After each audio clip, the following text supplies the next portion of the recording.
तो हम लोग अपना लेक्चर स्टार्ट करते हैं।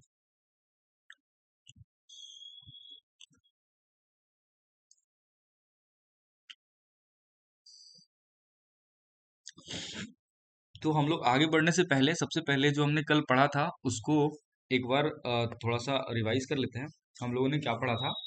तो कल का लेक्चर जब हमने स्टार्ट किया था तो हम लोगों ने एक टाइमलाइन को देखा था। मेरी वॉइस क्लियर है ना? प्लीज एक बार कंफर्म कर दें मैसेज में टेक्स्ट करके आप। अ, ठीक है। तो कल हम लोगों ने एक टाइमलाइन देखा था जिसमें हमने देखा था 1757 से लेकर के 1857 तक के टाइम पीरियड को देखा था। उसके बाद 1857 से 1947 तक के टाइम पीरियड को देखा था। तो जैसा कि मैंने आपको कल बताया था कि 1857 है ये, सॉरी 1757 है ये, जो पीरियड है इस टाइम पे हुआ था battle of Plassey. Battle of Plassey 1757 में हुआ था। और 1857 में हुआ था रिवॉल्ट ऑफ 1857, जिसे 1857 का जो विद्रोह है जिसके नाम से भी जाना जाता है। और 1947 है जिस समय हमारा देश है वो इंडिपेंडेंट हुआ था। तो ये जो तीन फेजेज हैं वो पूरे तरीके से डिफाइन करता है कि जो हमारा हिस्ट्री है वो किस तरीके से चेंज हुआ है और हमारा जो पॉलिटिकल स्ट्रक्चर है वो कैसे बदला है। तो मैंने कल आपको बताया था ये 1757 से लेकर के 1857 तक के कंपनी की रूल थी। यहाँ पे कंपनी थी वो अपने तरीके से रूल कर रही थी। और वही 1857 से 1947 तक के बीच का जो पीरियड था उस समय जो ब्रिटिश क्राउन थी, ब्रिटिश क्राउन का वहाँ पे रूल हो रहा था। तो ये चीज़ें हमने कल डिस्कस किया था। वहीं पे हमने 1857 रिवॉल्ट के बारे में भी थोड़ा सा समझा था कि क्या चीज़ें थी उस समय। इमीडिएट कॉज क्या क्या था, उसके अलावा बहुत सारे कॉजेज थे उसको भी हमने देखा था। ठीक है। उसके बाद हमने कॉन्स्टिट्यूशन के अलग अलग फीचर्स को डिस्कस किया था। जैसे कि क्या उसके फीचर्स हैं उसको समझे थे। उसके अलावा हम लोगों ने फंडामेंटल राइट्स के बारे में देखा था, उसके क्या मीनिंग है उसको देखा था। उसके बाद हम लोगों ने डीपीएसपी को भी समझने की कोशिश की थी, उसको डिफाइन किया था। Directive principle of state policy क्या होते हैं, डायरेक्टिव का मतलब क्या होता है, ये सारी चीज़ों को कल हम देखे थे। और उसी चीज़ को कल हम लोगों ने जो लीकर बैन है, जैसे कि बताया था आपको कि बिहार और गुजरात है दो ऐसे स्टेट्स हैं जहाँ पे लीकर बैन है, तो उसको ड्राई स्टेट बोलते हैं। वो डीपीएसपी के पार्ट में था और किस तरीके से होता है ये मैंने कल के लेक्चर में डिस्कस किया था। मैंने ये भी बताया था कि जो फंडामेंटल राइट्स है वो किस तरीके से डीपीएसपी से अलग है ना। जो मौलिक अधिकार है वो किस तरीके से directive principle of state policy से अलग है, इस चीज को भी हमने कल डिस्कस किया था। ठीक है। उसके बाद उसके बाद फिर हम लोगों ने फंडामेंटल ड्यूटीज के बारे में भी समझा था कि जो फंडामेंटल ड्यूटीज होते हैं उसको भी मेंशन किया गया कॉन्स्टिट्यूशन में। और हमने इस डायग्राम से समझने की कोशिश किया था कि किस तरीके से जो राइट्स के साथ साथ ड्यूटीज भी इंपॉर्टेंट है।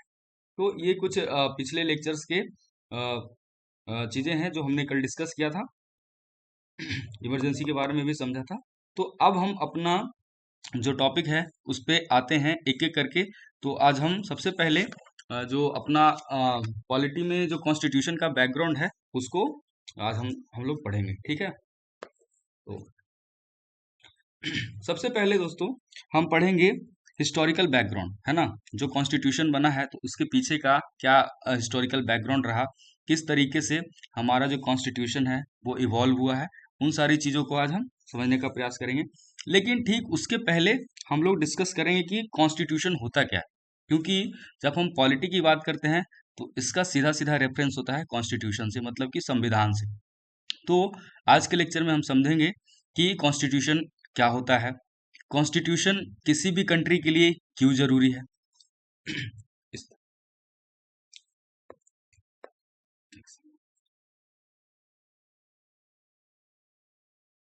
Today's lecture about constitution.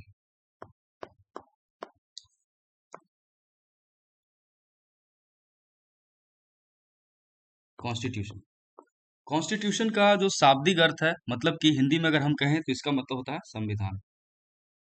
संविधान। तो सबसे पहले हमारे मन में ये बात आनी चाहिए कि संविधान होता क्या है।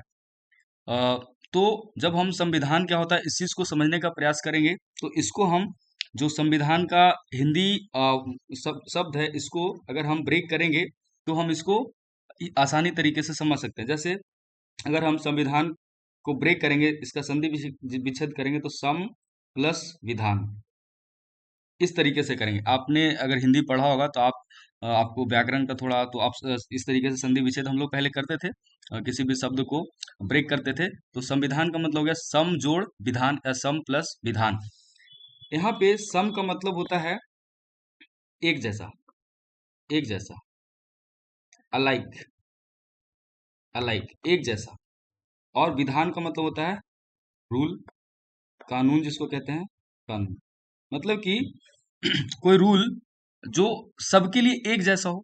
अगर हम संविधान के वर्ड को अगर ब्रेक करते हैं, तो सम प्लस विधान मतलब क्या हो रहा है कि एक जैसा, और विधान मतलब क्या हो गया, रूल। यानी कोई रूल ऐसा हो जो एक जैसा हो, मतलब कि चाहे वो कोई भी स्पेसिफिक कोई इंडिविजुअल हो, हर लोगों के लिए वो रूल हो, वो बिल्कुल एक ही जैसा हो। ये हम इस तरीके से एक रफली मीनिंग निकाल सकते हैं संविधान का। मान लीजिए हमें कुछ भी पता ना हो, तो हम एटलीस्ट इतना हम वर्ड्स को समझ करके एक ये मतलब निकाल सकते हैं संविधान का, कि एक जैसा नियम कानून, एक जैसा रूल। तो ये चीज हम कॉन्स्टिट्यूशन का जो वर्ड है, संविधान जो वर्ड है, उसका मतलब हम निकालें, ठीक है। उसके बाद हम अब दूसरा सवाल ये आता है कि वाई, वाई कॉन्स्टिट्यूशन तो जरूरी है, ठीक है, संविधान जरूरी है, लेकिन क्यों जरूरी है संविधान? संविधान अगर जरूरी है तो क्यों जरूरी है, उसका क्या ऑब्जेक्टिव है? तो इन सारी चीजों को हम देखेंगे।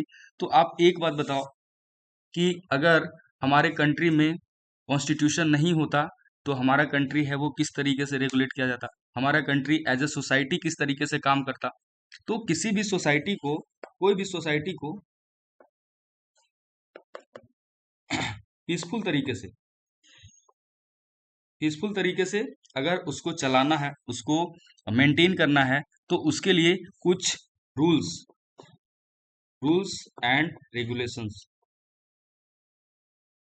कुछ रूल्स एंड रेगुलेशंस होने चाहिए, जिससी उसी रूल्स और रेगुलेशन को हम लोग कॉन्स्टिट्यूशन में मेंशन करते हैं। तो इसको अगर हम जनरल टर्म में कहना चाहें, तो कॉन्स्टिट्यूशन एक डॉक्यूमेंट है, कॉन्स्टिट्यूशन एक डॉक्यूमेंट है, या फिर एक रूल बुक है। कॉन्स्टिट्यूशन क्या है? एक रूल बुक है। कॉन्स्टिट्यूशन एक रूल बुक है, एक लीगल डॉक्यूमेंट है। कॉन्स्टिट्यूशन क्या है? एक रूल बुक है, एक लीगल डॉक्यूमेंट है, जिसमें वो सारे रूल्स और रेगुलेशंस मेंशन्ड है, जो किसी एक सोसाइटी को सही तरीके से, पीसफुल तरीके से चलाने के लिए रिक्वायर्ड होते हैं। Is that clear? ये आपको समझ में आ रहा है मैं क्या कहना चाह रहा हूँ? आप थोड़ा कमेंट में इंटरेक्टिव होइए, कुछ आप अपना बताएं तो हम हमें थोड़ा सा अच्छा लगेगा। हाँ।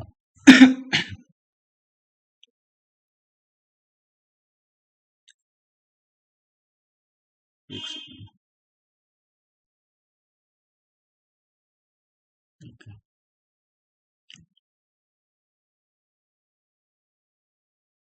ठीक है। अब हम लोग आगे बढ़ते हैं, अब हम इसको एक प्रॉपर फॉर्म में देखते हैं। ये तो हमने इसका वो समझा। तो सबसे पहले कॉन्स्टिट्यूशन को अगर हम डिफाइन करेंगे, तो कॉन्स्टिट्यूशन को हम इस तरीके से डिफाइन करेंगे कि constitution is a set of rules or principles required to regulate or govern a society or a state peacefully। मतलब वही बात जो मैंने अभी आपको समझाया, कि किसी भी स्टेट को सही तरीके से गवर्न करने के लिए, पीसफुल तरीके से गवर्न करने के लिए कुछ रूल्स, कुछ रेगुलेशंस की आवश्यकता होती है। उस उसको हम जिस बुक में मेंशन किए हैं उसी बुक को हम लोग कॉन्स्टिट्यूशन के नाम से जानते हैं। आई होप आपको ये चीजें अब क्लियर हो गई होगी, ठीक है। जब हम भारत का कॉन्स्टिट्यूशन देखते हैं, तो बिल्कुल इस तरीके का है। उसका जो बुक है, ये हमारा कॉन्स्टिट्यूशन ऑफ इंडिया, ये हमारा कॉन्स्टिट्यूशन ऑफ इंडिया का ये बुक है। आप इसको यहाँ पे देख सकते हो। जस्ट इसके अगले पेज में प्रियम्बल को मेंशन किया गया है। अब हमारा जो नेक्स्ट क्वेश्चन ये आता है कि कॉन्स्टिट्यूशन का क्या ऑब्जेक्टिव क्या है, मतलब जो कॉन्स्टिट्यूशन बनाया गया, क्यों बनाया गया, उस चीज को हम समझते हैं। तो सबसे पहली बात तो ये है कि sorry, it outlines the organization power. मतलब कि किसी भी ऑर्गेनाइजेशन का, कोई भी ऑर्गेनाइजेशन या कोई संस्था बनाई गई है, उसके जो पावर्स है उसको आउटलाइन करता है। एक मतलब एक आउटलाइन देता है कि आपके पावर्स इस लिमिट तक है, एक बाउंड्री क्रिएट करता है कि आपके जो पावर हैं, कोई भी ऑर्गेनाइजेशन, कोई भी ऑर्गेनाइजेशन जैसे कि जो गवर्नमेंट है, गवर्नमेंट एज एन ऑर्गेनाइजेशन इसको एक लिमिटेड पावर प्रोवाइड करता है, लिमिटेड पावर प्रोवाइड करता है, ताकि ये जो गवर्नमेंट है यानी कि जो लेजिस्लेचर के पार्ट्स हैं, लेजिस्लेचर हैं, वो कॉन्स्टिट्यूशन को अपने मन से किसी भी तरीके से इसको मोल्ड ना कर सके, किसी भी तरीके से इसको मॉडिफाई ना कर सके, ताकि जो सिटीजन है उनको लॉस हो, उनके जो बेसिक राइट्स है उसका वायलेशन हो। ये चीज हो गया। दूसरा वही बात आगे आ गया कि it limits the government institution, जो सरकारी संस्थाएं होती है उसके जो लिमिट्स होते हैं, जो गवर्नमेंट इंस्टीट्यूशंस होते हैं उस पे भी एक ये लिमिट लगा के रखता है, ताकि जो इंस्टीट्यूशन है वो अपने मन के हिसाब से कुछ ऐसा ऐसा काम ना कर सके। तीसरा है वो है it emphasizes on citizens right and duties. मतलब कि एक citizen, as a citizen of India, मैंने आपको कल बताया था कि हमें कई सारे राइट्स दिए गए हैं, उसमें से जो कुछ राइट्स हैं वो हैं fundamental rights, fundamental fundamental rights बाकी हमें लीगल राइट्स दिए गए हैं, लीगल लीगल राइट्स दिए गए हैं, ह्यूमन राइट्स दिए गए हैं, ह्यूमन राइट्स दिए गए हैं। तो ये सारे जो राइट्स दिए गए हैं उसका वायलेशन ना हो, ये इंश्योर करती है कॉन्स्टिट्यूशन। तो कॉन्स्टिट्यूशन इसलिए भी जरूरी है ताकि जो सिटीजन्स के राइट्स हैं उसको इम्फेसाइज करती है, उसको बताती है कि आपका ये राइट है, आप उसके लिए फाइट कर सकते हो। At the same time it also tells about the duties, it also tells about the duties of the citizen of India. जो इंडियन सिटीजन है उनको राइट के साथ साथ उनको उनकी जो ड्यूटी है उसको भी याद दिलाती है, उसको भी इंश्योर कराती है। तो ये भी कॉन्स्टिट्यूशन में मेंशन्ड है। Next point is it serves as the supreme law of the land. It serves as the supreme law of the land. मतलब क्या हुआ, supreme law of the land, ये काफी इंपॉर्टेंट पॉइंट है। Constitution serves as the supreme law of the land. इसका मतलब क्या हुआ, इसका मतलब ये हुआ कि जो कॉन्स्टिट्यूशन है वो अपने आप में एक सुप्रीम लॉ है, मतलब इससे ऊपर कुछ नहीं है, इससे ऊपर कोई भी दूसरा लॉ नहीं है। तो आपके माइंड में ये आना चाहिए कि दूसरा लॉ क्या हो सकता है, दूसरा लॉ जैसे कि religious law, religious laws. As you know Indian society में कई सारे रिलीजन के लोग रहते हैं। इंडियन सोसाइटी है वो काफ़ी डाइवर्स है, इसमें मल्टीपल रिलीजन्स के फॉलोवर हैं, जैसे कि हिंदुइज्म, हिंदुइज्म को मानने वाले भी लोग हैं, इस्लाम को मानने वाले लोग हैं, क्रिश्चियनिटी को मानने वाले लोग हैं, बुद्धिज्म को मानने वाले लोग हैं, जैनिज्म को मानने वाले लोग हैं, पारसी रिलीजन के भी लोग हैं। इसका मतलब जो इंडियन सोसाइटी है वो रिलीजन वाइज तो काफ़ी ज़्यादा डाइवर्स है। तो अब किसका रूल चलेगा, हर रिलीजन के अलग अलग कल्चर हैं, हर रिलीजन के अलग अलग रूल्स हैं, नॉर्म्स अलग अलग हैं। तो वो जो नॉर्म्स हैं किसका फॉलो अप होगा, इसलिए जो कॉन्स्टिट्यूशन में नॉर्म्स मेंशन किए गए हैं उसी के बेसिस पे उसी लॉ को supreme law of the land कहा गया है। मतलब कि जब भी वैलिडिटी की बात आएगी, जब भी इंश्योरमेंट की बात आएगी, तो जो कॉन्स्टिट्यूशन में लॉज मेंशन है उसी की ही बात की जाएगी। आई होप आपको ये चीज क्लियर हो गया होगा। अगला जो पॉइंट है वो है it provides framework for the functioning of the government. ये काफी इंपॉर्टेंट पॉइंट है कि जो गवर्नमेंट है उसको एक प्रॉपर फ्रेमवर्क देता है कि जो गवर्नमेंट है वो किस तरीके से काम करेगी, उसका जो आगे का जितना भी काम होगा वो कैसे होगा, इस चीज को भी इंश्योर करती है हमारा constitution. So these all are the objectives of constitution of India. So as we see, as we saw the definition, first of constitution, and after that we have seen the objectives of constitution. Is that clear? इतना तक clear है सबको? आप please comment section में कुछ बताएं मुझे, अपना रिव्यू देके आप कमेंट करके बता सकते हैं, और अगर किन्हीं को यहाँ तक कुछ डाउट है तो प्लीज आप पूछ सकते हो.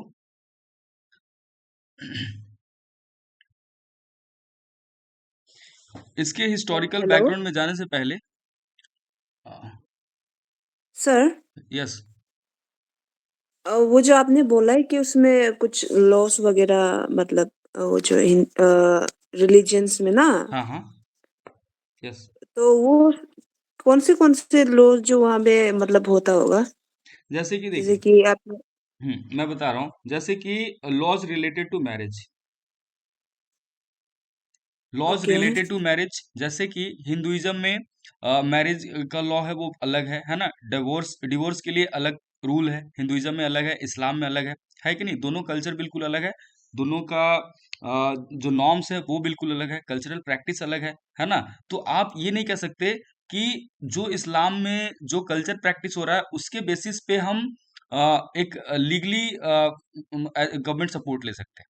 जैसे कि अभी जैसे आपने बोला, तो अभी आपने अगर करंट से अगर आप अवेयर होगे, तो करंट अफेयर्स में एक मैटर आया था उस समय, ट्रिपल तलाक का. जी जी। ट्रिपल तलाक का आपको पता होगा इसके बारे में. तो इसमें ये होता था कि कोई भी जो मेल है, अगर वो तलाक तलाक तलाक 3 बार अगर बोलता है, तो ऐसा समझा जाता था कि जो उनका मैरिज है वो ब्रेक हो जाता था, क्योंकि इस्लाम में जो मैरिज होता है वो एक तरह का कॉन्ट्रेक्चुअल एग्रीमेंट होता है, एक तरह का कॉन्ट्रैक्ट होता है, कॉन्ट्रैक्ट कॉन्ट्रेक्चुअल एग्रीमेंट होता है.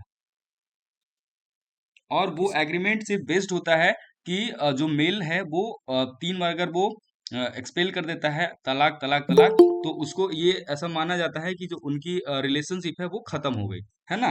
तो एक ही जी बहुत ही मतलब वोलाटाइल टाइप का ये चीज था ना, क्योंकि अगर इस बेसिस पे अगर किसी के जो मैरिज है वो ब्रेक हो रहा है, तो काफी वोलाटाइल है. तो इस चीज को लेके आप कॉन्स्टिट्यूशन पे क्लेम नहीं कर सकते कि इस तरीके का लॉ है वो इसको एक गवर्नमेंट की सपोर्ट मिले, है ना. तो इसीलिए जी। क्योंकि इस तरह का सारे रिलीजन में कुछ ना कुछ रूल है. हिंदुइज्म में जैसे कि आप पढ़े होंगे, शायद आपको आइडिया होगा, नहीं भी हो तो मैं अभी बताता हूँ. सती प्रैक्टिस थी. Are you aware about sati practice? No sir. Okay, actually basically it was a cultural practice. It was a very evil practice. It was a very evil practice. इसमें बेसिकली क्या होता था कि जो इसमें जो गर्ल्स होती थी, मतलब कि जो वीमेन होती थी, है ना, वाइफ कह लेते हैं, जो मैरिड वाइफ होती थी, अ, अगर वो विडो हो जाती थी, है ना, अगर वो विडो हो जाती थी, तो जो हस्बैंड होते थे उसके जो फर्नल पैर पे उनके साथ ही उसकी वाइफ को भी जला दिया जाता था साथ में, और वो भी जिंदा. जी जी। तो that was a very evil practice, and उसको प्रैक्टिस किया जाता था बहुत ही लंबे समय से.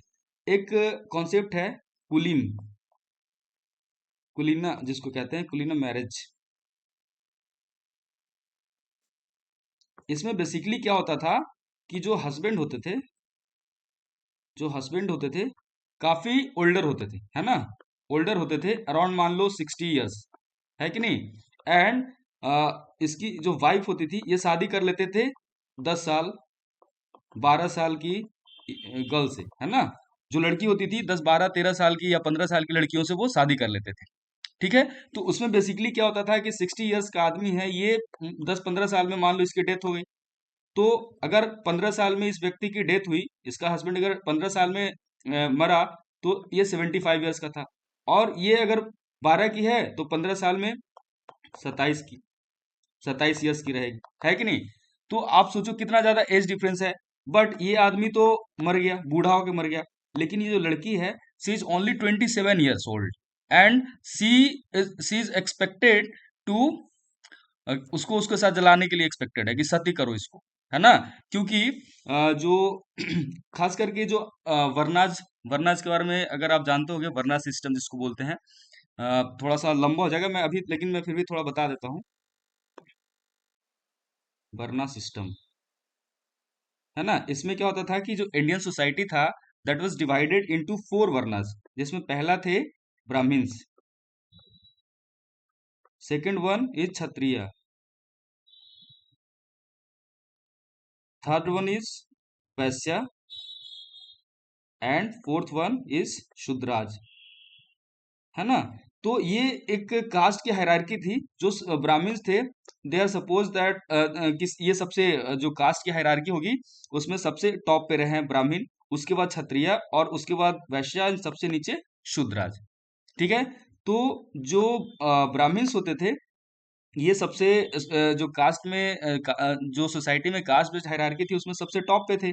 तो ये क्या करते थे कि कुलीन मैरिज प्रैक्टिस करते थे। और अभी मैंने आपको समझाया ना कुलीना मैरिज क्या होता है। इसमें ये होता था कि जो ओल्डर मेल होते थे they get married to very younger girls of 10, 12 year, 15 years. ठीक है, उसके साथ शादी करते थे। And after death of that older person, that girl expected to die as well along with her, है ना। लोग जो सोसाइटी थी वो उसको साथ में जला दिया करते। तो ये प्रैक्टिस थी और इसी को सती प्रैक्टिस भी कहते थे। ठीक है, समझ में आ रहा है आपको। तो ये काफी इविल प्रैक्टिस थी, इसलिए इसको 1829 में 1829 में एक लीगल लॉ के थ्रू, है ना, इसको एबॉलिश किया गया, इसको एबॉलिश कर दिया गया। समझ में आ रहा है आपको। राजा राम मोहन रॉय, राजा राम मोहन रॉय, राजा राम मोहन रॉय एक इंडिया का सोशल रिफॉर्मर थे, है ना। थोड़ा सा इस पे भी हम लोग चर्चा कर ही लेते हैं, क्योंकि ये जो मैं बता रहा हूँ ना यहाँ से सीधे सीधे सवाल आते हैं। डायरेक्ट क्वेश्चन आएगा कि सती, जो सती प्रैक्टिस है इसको अबॉलिश कब किया गया। तो इट वाज अबॉलिश्ड इन 1829। अच्छा, इसको अबॉलिश किसने किया। तो it was abolished by it was abolished by a social reformer, a very well known social reformer. उनका नाम सॉरी, उनका नाम क्या है, राजा राम मोहन रॉय। इस इनको राजा राम मोहन रॉय को father father of Indian Renaissance भी कहा जाता है। राजा राम मोहन रॉय को फादर ऑफ इंडियन रेनेसा भी कहा जाता है, मतलब कि भारत के जो पुनर्जागरण है उनके उसके पिता भी कहा जाता है, क्योंकि ये सॉरी, ये जो थे वो इंडियन सोसाइटी को एक बेहतरीन एक नया डायरेक्शन दिए, इंडियन सोसाइटी को एक नया डायरेक्शन दिए। इसमें इन्होंने समझा कि हमारा जो इंडियन सोसाइटी है उसमें कई सारे इविल्स प्रैक्टिस हैं, evil practice like sati, sorry, evil practice like sati, और बता सकते हो आप dowry system, child marriage, untouchability, और भी बहुत सारी चीजें। तो कई सारे सोसाइटी में इविल प्रैक्टिसेस काफी लंबे समय से कंटिन्यू कर रहे थे, है ना। काफी लंबे समय से वो चीजें कंटिन्यू कर रहे थे। तो उसी को रिफॉर्म करने के लिए काफी सारे जो रिफॉर्मर आए वो इस चीज को रिफॉर्म किए। उसी में से एक थे राजा राम मोहन रॉय, जिन्होंने 1829 में ब्रिटिश गवर्नर का हेल्प लेके जो सती प्रैक्टिस है उसको अबॉलिश किया। तो ये चीजें अब क्लियर हो गया आपको। Yes sir. ओके, ये कॉन्सेप्ट समझ में आया ना अभी जिसकी बात हम लोगों ने किया। तो अब हम आगे अपना जो सिलेबस है उसको धीरे धीरे बढ़ाते हैं, ठीक है। तो अभी, अच्छा, आप पेन पेपर लेके बैठे हो क्या। अगर आप बैठे हो तो आप साथ में नोट्स बना सकते हो, otherwise I will share the PDF in the group of वो दैट टेलीग्राम ग्रुप, ओके। तो सबसे पहले हम देखते हैं आज का टॉपिक जो है हमारा making of the constitution, making of the constitution. अब ठीक है।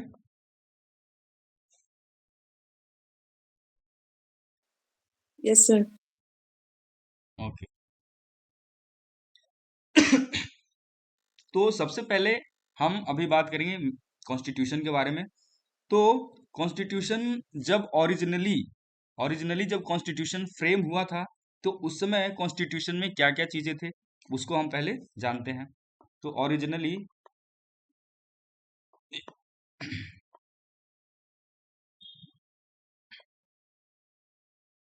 ओरिजिनली इंडियन कॉन्स्टिट्यूशन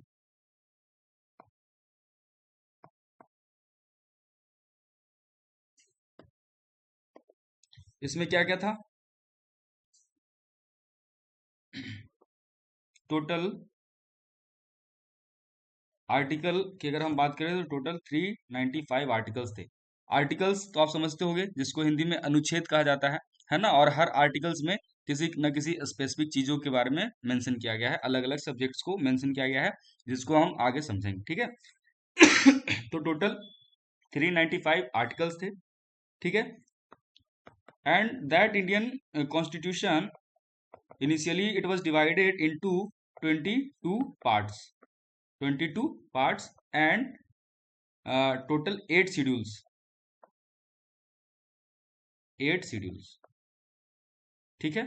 ये बात आपको, ये फैक्ट आपने मेंशन कर लिया कि जब हमारा संविधान बना था, जब हमारा कॉन्स्टिट्यूशन बना था, तो उस समय हमारे कॉन्स्टिट्यूशन में टोटल कितने आर्टिकल्स थे? 395। टोटल 22 पार्ट में, 22 हिस्सों में हमारा जो कॉन्स्टिट्यूशन है उसको बांटा गया था, और टोटल 8 शेड्यूल थे। तो आपको यहाँ पे ये समझने वाली बात ये होगी कि पार्ट्स क्या है, आर्टिकल्स क्या है। तो जैसा कि हम अपने बुक को देखते हैं, सबसे पहले बुक के जो फर्स्ट पेज पे क्या होता है? इंडेक्स होती है ना। उस इंडेक्स में बहुत सारी चीजें मेंशन होती हैं, हमारे कौन से टॉपिक है, पार्ट वन में कौन से टॉपिक, कितने टॉपिक्स हैं, पार्ट टू में कितने टॉपिक हैं। आप अगर देखे होगे तो हमारा बुक इस टाइप का रहता है ना,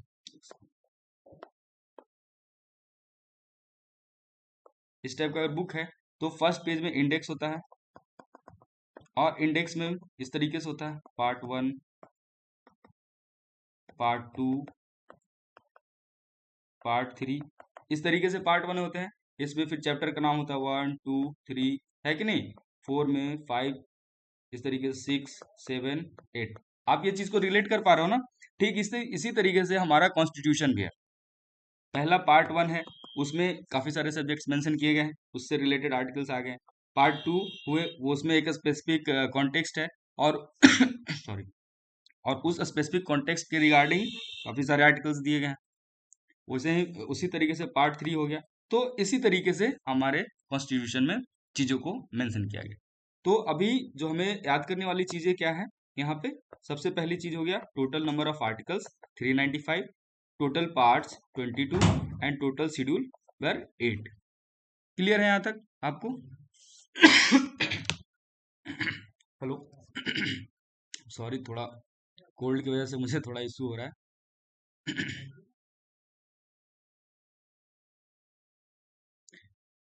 आवाज आ रही है मेरी? हेलो। आ रही है सर, आ रही है। ओके ओके, ठीक है। तो ये हो गया। अब इसके साथ हमारे कॉन्स्टिट्यूशन में एक और क्या चीज है? Along with that, along with that हमारे कॉन्स्टिट्यूशन में है क्या? प्रियम्बल। प्रियम्बल, है ना। प्रियम्बल को क्या बोलते हैं? प्रस्तावना बोलते हैं। और आई होप प्रियम्बल तो आपको याद भी होगा, जिसमें हम लोग बोलते थे ना, B the people of India. बिल्कुल इस तरीके से आप इसको देख लीजिए, ये देखिए। ये आपको दिख रहा है प्रियम्बल? इसमें ये चीजें हैं, इस तरीके से लिखा हुआ, we the people of India having solemnly resolved to constitute India into a sovereign democratic republic and to secure to all its citizen justice। किस टाइप का जस्टिस? तो social justice, economic justice, political justice, liberty of thought, expression, belief, faith, worship, equality of status and opportunity, and to promote among them all fraternity, assuring the dignity of the individual and the unity of the nation। ठीक है। In our constituent assembly this 26th day of November 1949, 26th day of November 1949 do hereby adopt, enact and give to ourselves this constitution। ये आपका preamble है। और मैं आपको बता रहा हूं कि अभी जस्ट 2024 में ही एक सवाल आपका यहां से आया हुआ है, जस्ट यहां से आया हुआ है। आपने देखा होगा, आपने नोटिस किया होगा, आप अपने क्वेश्चंस को अगर सही से ऑब्जर्व किए होंगे पीवाईक्यू को, उसमें आपने देखा होगा कि ये पूछा था कि जो हमारा कॉन्स्टिट्यूशन है उसका एडॉप्शन कब हुआ था। तो this is the date, 26th day of November 1949।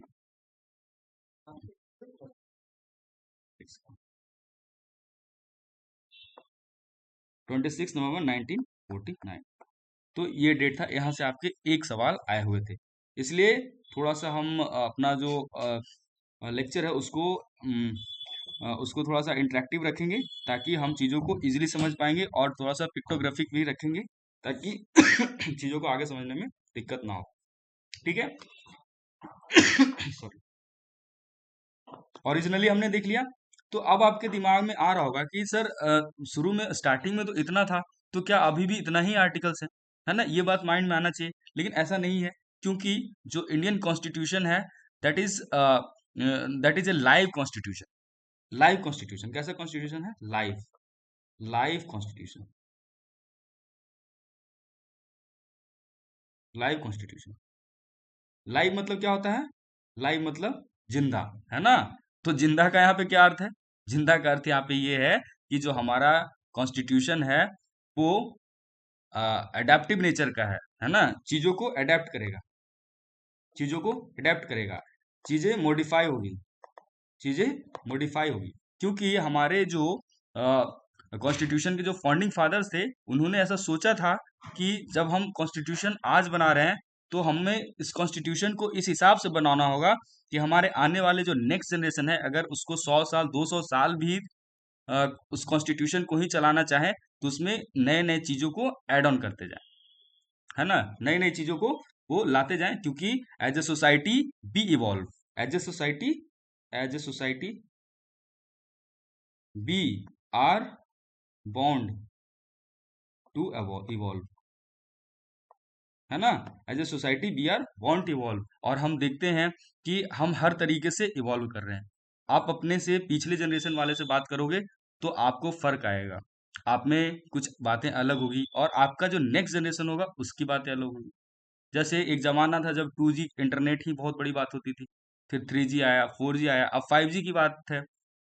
ठीक है। फिर अब AI का, आर्टिफिशियल इंटेलिजेंस का जमाना है।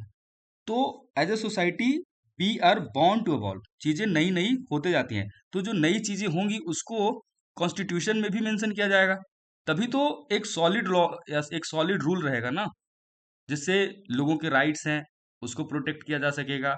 एज ए सोसाइटी कैसे आगे रेगुलेट रूल करना है वो प्रोटेक्टेड रहेगा, है ना? तो इसलिए हमारा जो कॉन्स्टिट्यूशन है वो लाइव कॉन्स्टिट्यूशन है। तो आपके दिमाग में आना चाहिए कि सर ये लाइव है तो कैसे, कैसे लाइव, और क्या है? इसके लिए हमारे संविधान में एक आर्टिकल मेंशन किया गया है। आर्टिकल कौन सा है वो? 368, है ना? 368। जो आर्टिकल 368 है, 368 है, इट टॉक्स अबाउट अमेंडमेंट,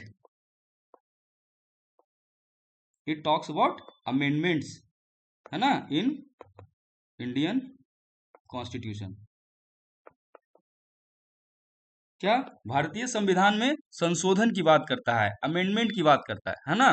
कि अगर हम अपने कॉन्स्टिट्यूशन में कुछ नए चीज, कुछ नए रूल्स, कुछ नए रेगुलेशन, या कुछ नए इश्यूज को लाना चाहते हैं, या कुछ पुराने लॉज जो आज के डेट में आउटडेटेड हो गए हैं उसको अगर हम हटाना चाहते हैं, तो उसके लिए क्या है? कॉन्स्टिट्यूशन को अमेंड करना होगा, संविधान को संशोधित करना होगा, तब जाके हम अपने कॉन्स्टिट्यूशन को बदल पाएंगे। Is that clear? समझ में आ रहा ना? अब ये कैसे होगा इसको हम आगे पढ़ेंगे, जब हम आर्टिकल 368 के बारे में पढ़ेंगे तब हम समझेंगे कि हम अपने कॉन्स्टिट्यूशन को अमेंड कैसे करेंगे। क्लियर हो रहा ना? तो इस तरीके से हम, हमारा जो कॉन्स्टिट्यूशन है उसको हम कह सकते हैं क्या? जो हमारा कॉन्स्टिट्यूशन वो कैसा है? एक लाइव कॉन्स्टिट्यूशन, लाइवलीनेस है हमारे कॉन्स्टिट्यूशन में। क्या है? एक लाइवलीनेस है। एक बार मैं चेक कर लेता हूँ रिकॉर्डिंग हो रहा है ना, क्योंकि कल का लेक्चर रिकॉर्ड नहीं हो पाया था। एक सेकंड। यस, ठीक है। कल का पूरा लेक्चर मिस हो गया था, रिकॉर्ड नहीं हो पाया था। ठीक, ठीक है। तो अब हम थोड़ा आगे बढ़ते हैं।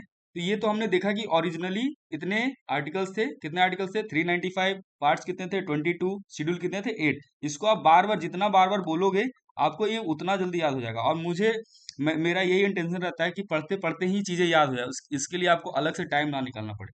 ठीक है, अब आगे देखते हैं। ओरिजिनली तो उतना था, तो फिर अभी कितना है? अभी इंडियन कॉन्स्टिट्यूशन में कितने आर्टिकल्स हैं? तो नौ इंडियन कॉन्स्टिट्यूशन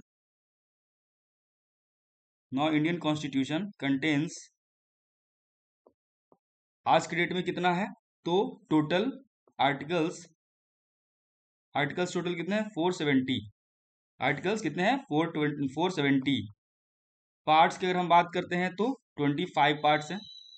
और जब हम शेड्यूल की बात करते हैं, तो टोटल कितने शेड्यूल हैं? टोटल 12 शेड्यूल्स हैं। ठीक है, ये चीज आपको क्लियर है?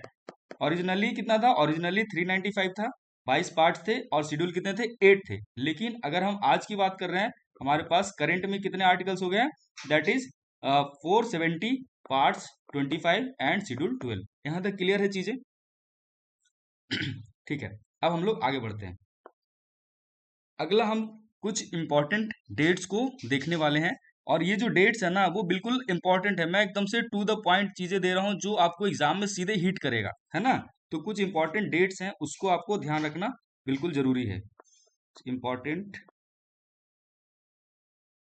डेट्स, इसमें जो सबसे पहला डेट है वो है 9 दिसंबर 1946। 9 दिसंबर 1946, है ना? तो इस डेट पे हुआ क्या था? तो बेसिकली इस डेट पे जो हमारा कॉन्स्टिट्यूएंट असेंबली था, वो फर्स्ट टाइम मीट किया था। तो ये था meeting first meeting of constitution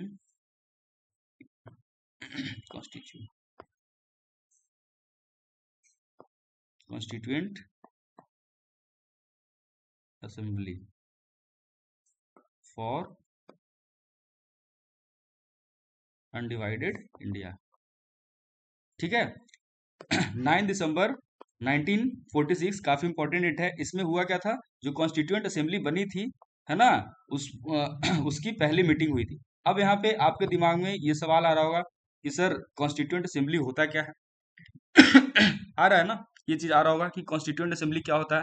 तो हम इसी तरीके से फैक्ट से कॉन्सेप्ट की ओर जाएंगे। ठीक है, तो अब संविधान को बनाना था, इंडिया को सही तरीके से, पीसफुल तरीके से चलाने के लिए एक कॉन्स्टिट्यूशन की रिक्वायरमेंट थी, है ना? एक कॉन्स्टिट्यूशन की रिक्वायरमेंट थी, कॉन्स्टिट्यूशन की रिक्वायरमेंट थी। तो कॉन्स्टिट्यूशन बनेगा कैसे, है ना? कॉन्स्टिट्यूशन को बनाने के लिए क्या हो चाहिए? ऐसा तो नहीं है कि इतना बड़ा पॉपुलेशन है, इतना बड़ा कंट्री है, इतने डाइवर्सिटी है कंट्री के अंदर, based on religion, caste, race, gender, है ना? आपका लैंग्वेज, बहुत ज्यादा डाइवर्सिटी है इंडियन सोसाइटी के अंदर। उसके लिए एक सॉलिड प्रूफ कॉन्स्टिट्यूशन बनाना है। तो उसके लिए क्या करना था? तो एक असेंबली तैयार की गई, जिसे हम कॉन्स्टिट्यूएंट असेंबली कहते हैं, है ना? तो कॉन्स्टिट्यूएंट असेंबली के मेंबर्स हुए, बहुत सारे मेंबर्स नॉमिनेटेड मेंबर हुए, कुछ मेंबर है वो इलेक्ट होके आए, और उन्होंने मिलके क्या बनाया? एक असेंबली बनाई, है ना? उसी असेंबली में एक कमिटी बनाई गई जिसका नाम था ड्राफ्टिंग कमिटी। ये सब चीजें हैं वो कब की बात हो रही है? ये सब चीजें बात हो रही है तब की, जब ये बात चल रही है कि इंडिया, ब्रिटिशर्स ये बात कर रहे हैं कि अब हमें कंट्री छोड़ के जाना है इंडिया से, है ना? आप अपने देश को संभालो, ये तब की बात हो रही है ना? क्योंकि 1947 में इंडिया है वो फ्रीडम गेन कर लिया था। तो ये उसी समय की बात हो रही है कि आप एज इंडियन आप किस तरीके से कंट्री को चलाओगे, उसको आप देखो। ब्रिटिशर्स धीरे धीरे अब यहाँ से बिल्कुल जाने के लिए रेडी हो गए थे, है ना? तो एक ड्राफ्टिंग कमेटी का निर्माण किया गया, ड्राफ्टिंग कमेटी का निर्माण किया गया, जिसके चेयरमैन कौन थे? कोई बता सकते हैं क्या आप में से? ड्राफ्टिंग कमेटी के चेयरमैन कौन थे? Any one can tell me please, if you can please tell me. Doctor B R Ambedkar. Doctor B R Ambedkar, Bhimrao Ambedkar को ड्राफ्टिंग कमेटी का चेयरमैन बनाया गया। ठीक है। अब कमेटी में और भी कई सारे मेंबर थे, उसको हम लोग आगे पढ़ेंगे, लेकिन चेयरमैन कौन थे? Doctor B R Ambedkar. तो ड्राफ्टिंग कमेटी का ऑब्जेक्टिव क्या था? आखिर ड्राफ्टिंग कमेटी क्यों बनाया गया? इसका मेन ऑब्जेक्टिव, मेन पर्पस क्या था? तो इसका जो मेन पर्पस था वो था to draft draft a constitution for India. Drafting committee का मेन ऑब्जेक्टिव क्या था, मेन पर्पस क्या था? वो ये था to draft a constitution for India. Bharat के लिए, भारत के लिए एक संविधान का निर्माण करना ही जो ड्राफ्टिंग कमेटी का मेन उद्देश्य था, जिसके चेयरमैन कौन थे? भीमराव अंबेडकर। ठीक है, समझ में आ गया ना? आगे बढ़ते हैं। सॉरी। दूसरा जो इंपॉर्टेंट डेट है वो है 14 अगस्त 1947। 14 अगस्त 1947, है ना? इसमें क्या हुआ था? इसमें बेसिकली क्या हुआ था कि जो कॉन्स्टिट्यूएंट असेंबली है, कॉन्स्टिट्यूएंट असेंबली है वो फर्स्ट टाइम, है ना, फर्स्ट टाइम मीट हुई थी, मीटेड, है ना, for undivided India, sorry for divided India.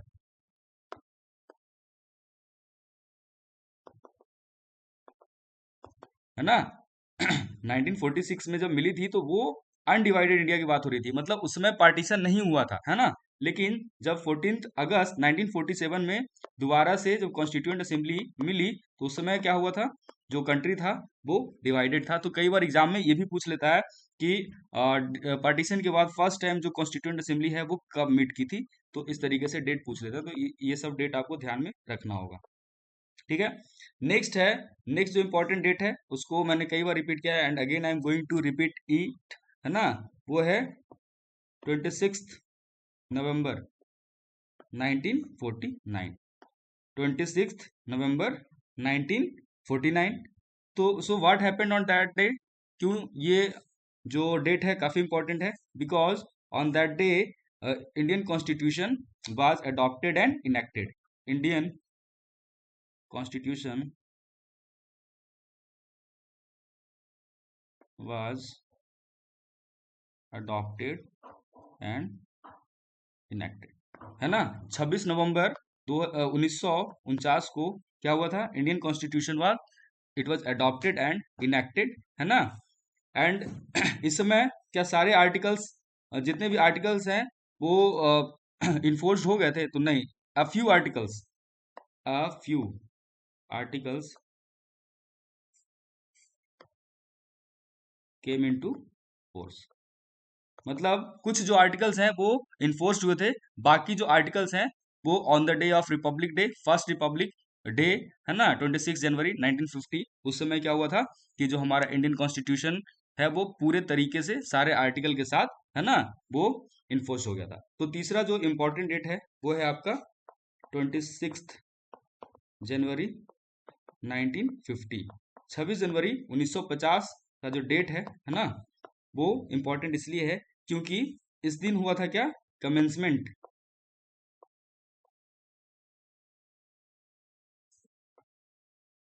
Commencement of the constitution, commencement of the constitution, है ना? और जो हमारा कॉन्स्टिट्यूशन था, it on that day constitution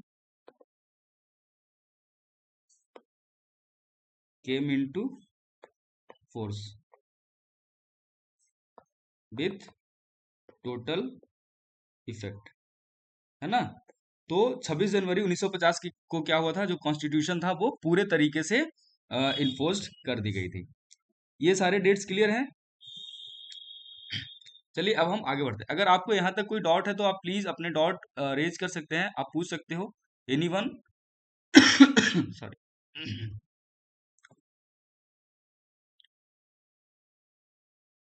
Is there any doubt till here?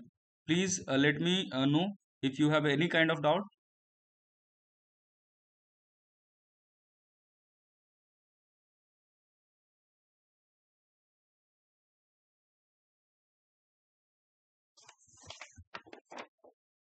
चलिए कोई, अब हम लोग आगे बढ़ते हैं।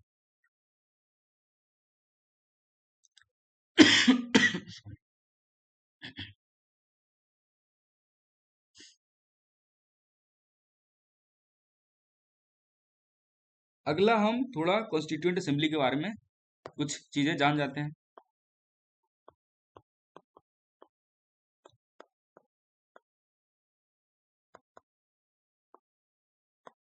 कॉन्स्टिट्यूएंट असेंबली के बारे में कुछ फैक्ट जान जाते हैं जो एग्जाम में पूछे जाते हैं।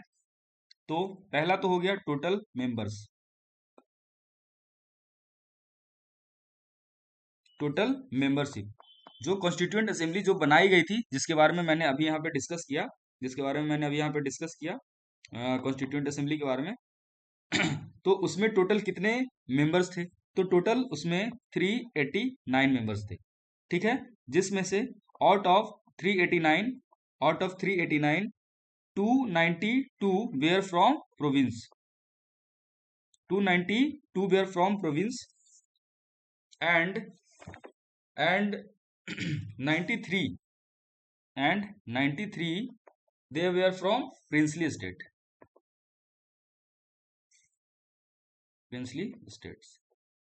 अब आपको ये समझ में आ रहा होगा कि प्रिंसली स्टेट किसको कहेंगे, प्रोविंस किसको कह रहे हैं। तो जब ब्रिटिशर्स इंडिया में थे तो उस समय जो इंडियन सोसाइटी थी वो भी डिवाइडेड थी, है ना। इंडियन सोसाइटी थी वो भी डिवाइडेड थी। कुछ जो स्टेट्स थे, है ना, कुछ जो स्टेट्स थे या हम कह सकते हैं रीजन, कुछ जो रीजन थे that were directly ruled by prince और रूलर्स। प्रिंस और रूलर कह सकते हैं, मतलब कुछ जो रीजन थे उस समय डायरेक्ट कोई राजा के द्वारा रूल किया जा रहा था। लेकिन वही जो कुछ जगह थे, कुछ जो रीजन थे वो डायरेक्टली ब्रिटिश क्राउन्स के द्वारा रूल किए जा रहे हैं। तो जो रीजन क्राउन के द्वारा, ब्रिटिशर्स के द्वारा रूल किए जा रहे थे उसको हम लोग बोलेंगे province. And those regions that were ruled by rulers or princes, that particular region were called princely states। आपको यहां तक क्लियर हो गया होगा आई थिंक। ठीक है, अब थोड़ा सा कुछ और फैक्ट देखते हैं। तो जो कॉन्स्टिट्यूएंट असेंबली थी वो बेसिकली एक multi party indirectly elected body थी। मल्टी पार्टी कैसे हुई? क्योंकि इसमें कई सारे जो लोग थे वो आपके प्रोविंस से आ रहे थे, कई सारे लोग हैं वो प्रिंसली स्टेट से आ रहे थे, है ना। और इसके जो लोग आ रहे थे वो उसमें से जो कुछ लोग थे, मोस्टली जो लोग थे वो तो इलेक्टेड तो थे लेकिन वो डायरेक्टली इलेक्टेड नहीं थे। अब यहाँ पे आपको थोड़ा सा मैं बता देता हूँ कि डायरेक्ट इलेक्शन क्या होता है, और इनडायरेक्ट इलेक्शन क्या होता है।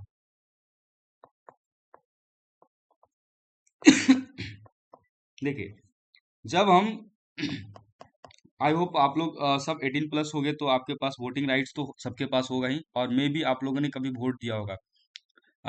अगर आपके पास एक्सपीरियंस होगा तो आप बता सकते हैं कुछ, बट अभी हम लोग इसको आगे करते हैं। तो अगर आपने कभी वोट दिया है ना, तो उसके लिए बेसिक मिनिमम एज की रिक्वायरमेंट होती है, and that age is 18 right now, but earlier it was 21। So उसको रिड्यूस करके अभी 18 कर दिया गया है ना। तो डायरेक्ट इलेक्शन में क्या हुआ कि जो पब्लिक होगी, है ना, जो जनता होगी, जो इंडियन सिटीजन होंगे, दे डायरेक्टली वोट, है ना। People directly take part in voting, people directly take part in voting. जैसे कि for example election of members of Lok Sabha, जब लोकसभा का चुनाव होता है तो उसमें हम जो प्रत्याशी के लिए वोट करते हैं, उसमें हम क्या करते हैं, डायरेक्टली अपने कॉन्स्टिट्यूंसी में जाते हैं और जिस कॉन्स्टिट्यूंसी से जो मेंबर होता है उसके लिए वोट करते हैं। फॉर स्टेट लेजिस्लेटिव इलेक्शंस, है ना, अपने राज्य में जब चुनाव होता है, लेजिस्लेटिव असेंबली के लिए जब चुनाव होता है, तो उसमें भी हम क्या करते हैं, डायरेक्टली पार्टिसिपेट करते हैं, डायरेक्टली वोट करते हैं। वही इनडायरेक्ट इलेक्शन वो होता है जिसमें पीपल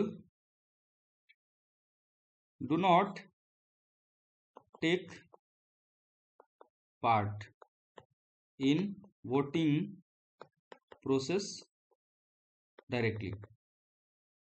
मतलब क्या हुआ कि इलेक्शन, ये भी इलेक्शन ही है, बट इस प्रोसेस में क्या होता है कि जो नागरिक होते हैं, जैसे कि मैं और आप, हम क्या करेंगे, उसमें डायरेक्टली वोट नहीं देंगे। जैसे कि इसका एग्जाम्पल क्या होगा, तो इसका एग्जाम्पल मैं दे रहा हूं, इसका एग्जाम्पल हो गया election of president, election of president, election of vice president. तो ये दो जो एग्जांपल्स हैं वो इनडायरेक्ट इलेक्शंस का एग्जांपल है। और जो राज्यसभा के जो एमपीज होते हैं वो, तो आप ये चीज समझ सकते हो कि अभी आपने ये समझा होगा कि डायरेक्ट इलेक्शन क्या होता है और इनडायरेक्ट इलेक्शन क्या होता है, दोनों में डिफरेंस आप समझ गए होगे। ठीक है। एक और चीज है इसमें कि ये जो इलेक्शन हुए, ये जो इनडायरेक्टली इलेक्टेड थे लोग, तो ये एडल्ट फ्रेंचाइज के बेसिस पे नहीं इलेक्ट हुए थे, है ना, not not based on adult franchise. ये जो इलेक्शन हुआ था that was not based on adult franchise. ठीक है। तो यहाँ तक अगर आपको टॉपिक को समझने में कोई दिक्कत है तो आप प्लीज आप पूछ सकते हो, अगर कोई भी प्रॉब्लम हो, कोई भी डाउट हो, तो प्लीज आप अपना डाउट रेज कर सकते हैं। ओके है, हम यू कह रहे हैं ओके है। अच्छा, मैंने कल आप लोग को टेलीग्राम ग्रुप पे एक आर्टिकल शेयर किया था। आप लोगों में से कितने लोगों ने उस आर्टिकल को पढ़ा था? मोशन ऑफ थैंक्स से रिलेटेड एक आर्टिकल मैंने शेयर किया था, क्या आपने उसको पढ़ा था? आप कल मेरे से पूछ रहे थे ना करंट अफेयर्स को सर कैसे करना है, तो करंट अफेयर्स को करने का वो सबसे बेहतरीन तरीका है। उसमें क्या होगा कि आपको प्रेशर भी नहीं आएगा और आप चीज़ों को इजीली कर पाओगे, क्योंकि जो चीज़ मैं उस ग्रुप में मैं जो भी डाल रहा हूँ ना, वो सारी चीज़ें क्या है, वो करंट स्पेसिफिक ही है। अभी जैसे मान लो मोशन ऑफ थैंक्स, उससे रिलेटेड एक आर्टिकल आया हुआ था, तो आपको मोशन ऑफ थैंक्स से रिलेटेड चीज़ें जान लेनी चाहिए, क्योंकि अगर कभी ऐसा सवाल आया, ओके, ये कह रहे हैं कि no sir I have not read, so please read those articles, है ना, जो भी मैं शेयर करता हूँ आप प्लीज उसको पढ़िए। वो काफ़ी अच्छे तरीके से और अच्छे लैंग्वेज में एक्सप्लेन किया हुआ है। अगर आपको नहीं समझ में आता है तो you can you can also write your comment in that particular group as well, है ना। आप ग्रुप में अपना ही डॉट वहाँ पे लिख सकते हो, क्योंकि उस ग्रुप में मैं भी हूँ, तो आप वहाँ भी अपना कोई कंसर्न है तो आप वहाँ पे रेज कर सकते हो। उसके पहले मैंने वेटलैंड से रिलेटेड एक आर्टिकल भी डाला था, मतलब एक आर्टिकल नहीं था, बट हाँ उसमें जो नए वेटलैंड्स ऐड हुए हैं उसके लिस्ट थे, तो वो काफ़ी इम्पोर्टेंट है। अभी वेटलैंड वीक चल रहा है, वर्ल्ड वेटलैंड वीक सेलिब्रेट किया जा रहा है ना। तो उससे रिलेटेड जो नए वेटलैंड्स आए हैं तो ये न्यूज़ में है। अब पेपर में वेटलैंड से रिलेटेड अगर कुछ सवाल आ जाएगा तो आपको सरप्राइज नहीं होना है कि कैसे सवाल आ गया, क्योंकि वो न्यूज़ में है और नए वेटलैंड्स ऐड भी हुए हैं, तो ऑब्वियस है कि यहाँ से सवाल आएगा। तो करंट को इस तरीके से ही प्रिपेयर करना होगा। आप अगर ये सोचोगे कि करंट अफेयर्स को हम बाद में कहीं से कर लें तो वो बहुत ज़्यादा हैक्टिक हो जाएगा, बाद में हम लोग उसको करेंगे सम अप, बट अभी जितना चल रहा है, जितना मैं कुछ ना कुछ डाल रहा हूँ, आप उसको ध्यान से जरूर पढ़िए। ठीक है।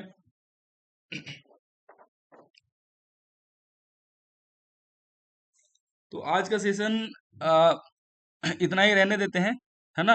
उसके बाद कल हम लोग इसको आगे कंटिन्यू करेंगे क्योंकि टाइम हो गया है और दूसरा क्लास भी है सर का। तो धीरे धीरे अभी मैं स्पीड इसलिए ज़्यादा इन्हांस नहीं कर रहा हूँ क्योंकि हम लोग ग्रेजुअली वी विल टेक, है ना, हम लोग धीरे धीरे अपना पेस में आएंगे, अचानक से जंप नहीं करेंगे। तो अगर आज के जो भी हम लोगों ने पढ़ा आज उससे रिलेटेड अगर कोई भी डाउट है तो प्लीज़ आप पूछ सकते हो। अगर कोई भी चीज़ समझ में नहीं आया तो वो पूछ सकते हो।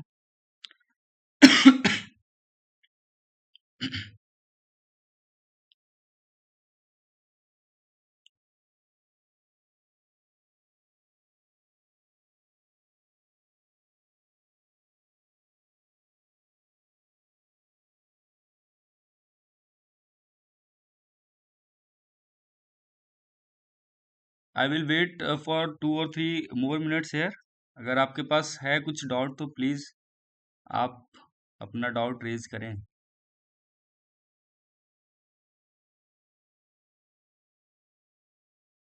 ओके है, नो डाउट्स। हेलो। हाँ sir. Yes yes yes. Sir, जो आप अभी ये लाइव ये रिकॉर्डेड वीडियोस को सेंड करेगा वो कहाँ पे आएगा हम लोग का ये? अभी जैसे अभी कि हम लोग का अच्छा, हाँ। आपने आपने एडमिशन ले लिया है क्या? प्रोफेसर सर नहीं दिया, हम ऑलरेडी टेक्निकल क्लासेस कर रहे हैं अच्छा जो प्रदीप सर करा रहे हैं। अच्छा अच्छा अच्छा। ओके ओके, ठीक है ठीक है। तो हाँ तो ये मैम बेसिकली ये है ना कि अभी जो क्लासेस हो रहे हैं ये तो शायद अभी ओपन फॉर ऑल है ना, कुछ दिन ऐसे चलेगा। उसके बाद हाँ फिर अभी तो शायद इसको यूट्यूब पे भी मे बी प्रदीप सर डालेंगे। और ग्रुप में तो जाएगा ही जाएगा, दोनों ग्रुप में, है ना। एक जो जीएस के लिए हाँ अभी हाँ प्रिपेयर किया उस ग्रुप में भी जाएगा, और एक और जो ग्रुप हाँ आपका टेक्निकल वाला है मेन ग्रुप उसमें भी जाएगा। एंड हाँ। अपार्ट फ्रॉम दैट ये वीडियो है वो आपका यूट्यूब पे भी अपलोड होगा, ठीक है ना। लेकिन बाद में मे बी फिर ये जो ऐप है आप वहां से इसको एक्सेस कर पाएंगे क्योंकि ये फिर प्राइवेट हो जाएगा, जो हाँ आगे तो फिर सर जो इसको फर्दर चीजें। जी। हाँ तो सर ये जीके जी उसको अलग से परचेस करना पड़ेगा? अब मैम इसके रिगार्डिंग आपको बताएंगे प्रदीप सर ही, या फिर जो मैम है आप उनसे एक बार कंसल्ट कर लीजिएगा, ठीक है। तो सर हाँ तो ठीक है सर, लेकिन वही कि अभी जैसे कि आप अभी जैसे कि ऐसे लाइक आज का ये रिकॉर्डेड वीडियोस जो लाइव वीडियोस का आप भेजेंगे ना, जी। तो आप वो कहाँ पे हम लोग देख सकते हैं? आप वो कहाँ अपलोडेड होगा? आज वाली वीडियो, आज वाली हाँ आप अपलोड कर। आज हाँ वाली वीडियो जो एक सेकंड में बताता हूँ। एक तो आप ग्रुप में तो होंगे ना, वो जो टेलीग्राम है उसमें तो आप होंगे। तो है। हाँ हाँ सर है। हाँ तो ये आपको आप वहां से एक्सेस कर लेंगे, आपको ये उसी ग्रुप में मिल जाएगा, आपको इसका लिंक आप वहां से देखेंगे तो ओके आपको ओके यूट्यूब का वो मिल जाएगा, फिर यूट्यूब पे ये अपलोड होगा, ठीक है ना। लेकिन बाद के आगे के जो ओके। लेक्चर्स होंगे ना तो वो पेड है तो शायद फिर वो उस पे अपलोड नहीं हो पाएगा। अभी कुछ जो ओके स्टार्टिंग के ओके। लेक्चर्स हैं वो रहेगा। हाँ हाँ हाँ हाँ। जी। ओके वही सर, अपडेट्स तो मीन्स वही ग्रुप में आ जाता है, तो इसका रिगार्डिंग परचेस करने का वो अभी तक शायद नहीं दिया है क्या थोड़ी नहीं को? नहीं नहीं, दिया ये हुआ लिंक लिंक दिया हुआ है मैम। आप एक बार दिया? सर से आप कांटेक्ट कर लीजिएगा या फिर जो ग्रुप में आप एक मैसेज ड्रॉप कर दीजिएगा, ठीक है ना। तो वहां से आपके ओके कंसर्न ठीक है। रिजॉल्व हो जाएंगे। बाकी ओके ओके आपको ठीक है क्लास सर। क्लास से कोई समझने में तो दिक्कत नहीं आ रही? कुछ कैसा लग रहा है क्लास आपको? सर अभी तक तो ठीक है क्योंकि ज्यादा क्लास भी नहीं हुआ ना, जी। ओके तो अभी तक तो ओके फाइन है। ओके ओके ओके, ठीक है। ऐसे ही धीरे धीरे हम लोग प्रोसीड करेंगे। हम लोग we are not going to jump directly on the content side, है ना। क्योंकि अगर वो करेंगे ना तो फिर, क्योंकि मुझे ये पता है कि यहाँ पे ज़्यादातर बच्चे जो टेक्निकल ही हैं तो उनका एक काफ़ी लंबे समय से जो टच हटा होता है जीएस का। तो उसको अगर सडन से हम लोग बिल्कुल फायर तरीके से भागेंगे ना तो फिर वो दिक्कत हो जाएगी थोड़ा। इसलिए थोड़ा हम लोग धीरे धीरे पेस पकड़ रहे हैं, ठीक है। 2-3 क्लास में और होगा उसके बाद फिर हम लोग बिल्कुल पेस पे आ जाएंगे। अच्छा, नीचे कह रही हैं आपसे परचेज करना होगा मैम। नहीं समझा मैम, मेरे से बोल रहे हो क्या आप? ये अच्छा ऐप से, नहीं ऐ- सर, अच्छा ऐप ऐप बोल से, रही अच्छा हूँ। अच्छा अच्छा, ठीक है, ऐप से परचेज करना होगा। अच्छा मैम लिखा है तो मुझे मैं कंफ्यूज हो गया मैम मैं तो ये ऐप से भी आप कर सकते हैं परचेज, और इसका लिंक है वो भी टेलीग्राम वाले ग्रुप में दिया हुआ है ना, वो आपको सीधे ऐप का एक्सेस कर दे देगा, आप वहां से परचेज कर सकते हैं, ऐप से ही कर सकते हैं आप परचेज।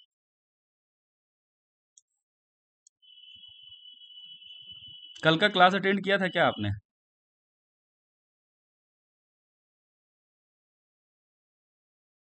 हेलो।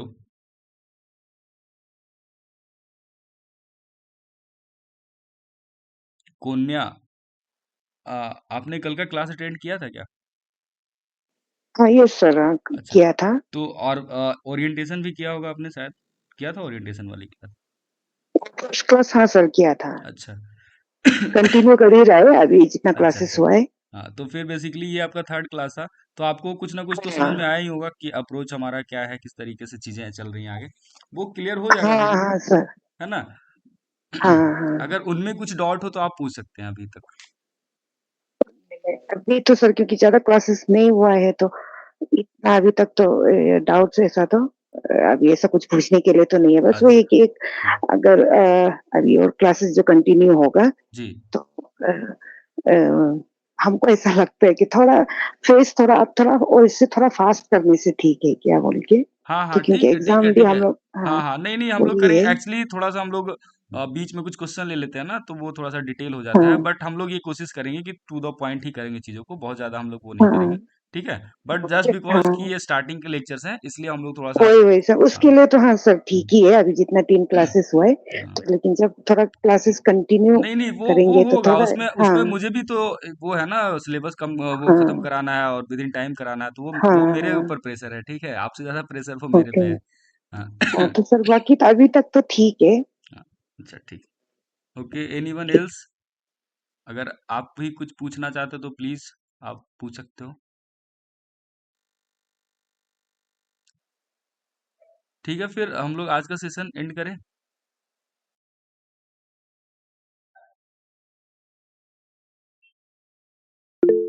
ओके। ठीक है, बाकी आप चीज़ें थोड़ा सा रिवाइज कर लीजिएगा। बाकी मैं कुछ हो सकता है मैं कुछ नोट्स इसमें अभी डालूंगा, जब ये चीज़ें जब थोड़ा सा रेगुलर मोड में आ जाएगा ना। अभी डेमो का इशू वो है। बट जब थोड़ा सा रेगुलर मोड में आ जाएगा तो मैं इसमें अपना कुछ और भी नोट्स ऐड ऑन करूंगा। ठीक है ना? तो उसमें क्या होगा ना कि एक आपके पास नोट्स होगा, तो फिर आप चीज़ों को इंटरलिंक कर सकोगे इजीली, और फिर हमारा जो पेस है वो ऑटोमेटिकली थोड़ा सा तेज हो जाएगा। है ना? तो अभी बहुत कुछ है वो डायरेक्टली हम नहीं उसको प्रोवाइड करा सकते। वो over a period of time धीरे धीरे जैसे जैसे हमारा कोर्स बढ़ेगा और ये जो डेमो वाला सिस्टम खत्म हो जाएगा, तो हम लोग फिर धीरे धीरे क्या करेंगे, हम लोग एक प्रॉपर पेस के साथ आगे चलेंगे। ठीक है।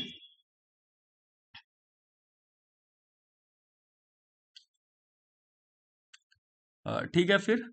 Thank you so much for attending attending the lectures. So we are going to end that session.